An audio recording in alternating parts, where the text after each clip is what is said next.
আগবেলা কামখিনি কৰি মাজত মাত্ৰ অলপ সময় জিৰণি ল'বলৈ সময় পাওঁ।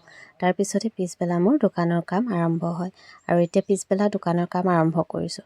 আৰু এয়া দেখিছেনে গড়ডাল, এইডাল বেয়া হ'ল আৰু সেইকাৰণে নতুন গড় এডাল আনি থৈছিলোঁ।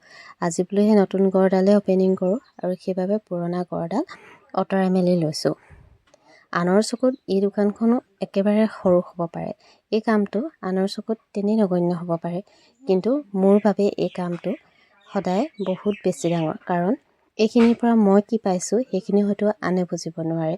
গতিকে আনৰ লগত নিজৰ জীৱনটো তুলনা নকৰি নিজৰ মাজতে কামবিলাক কৰি আগবাঢ়ি গৈছোঁ।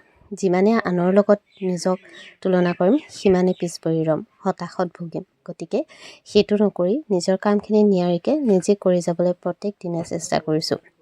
আৰু পিছবেলা মই এইখন দোকানৰ লগতে সদায় ব্যস্ত হৈ থাকোঁ। কম বেছি পৰিমাণে ইয়াৰ পৰা যিখিনি উপাৰ্জন হয় সেইখিনিৰে নিজৰ প্ৰয়োজনীয়তাখিনি পূৰণ কৰিবলৈ সক্ষম হৈছোঁ, লগতে ঘৰৰ কিছুমান কামো কৰিবলৈ সক্ষম হৈছোঁ। আৰু সেইবাবে মই এই দোকানখন কেতিয়াও এৰিব নোৱাৰোঁ। প্ৰথম মোৰ ইনকমৰ চ'ৰ্চ হিচাপে এই দোকানখনেই আছিলে। গতিকে আনলৈ আশা কেতিয়াও নকৰোঁ আৰু সদায় সেইবাবে নিয়াৰিকৈ নিজৰ কামখিনি প্ৰত্যেক দিনে এনেদৰে কৰি গৈ আছোঁ। দোকানখন খোলাৰ পিছতে চাহ অকণ খাবলৈ আহিলোঁ আৰু চাহ অকণ খাই দোকানতে আকৌ চিলাইৰ কাম এটাও কৰিবলৈ লৈছোঁ। এতিয়ালৈ আহিছোঁ, আকৌ লগ পাম মোৰ অন্য এটা ভিডিঅ'ৰ সৈতে।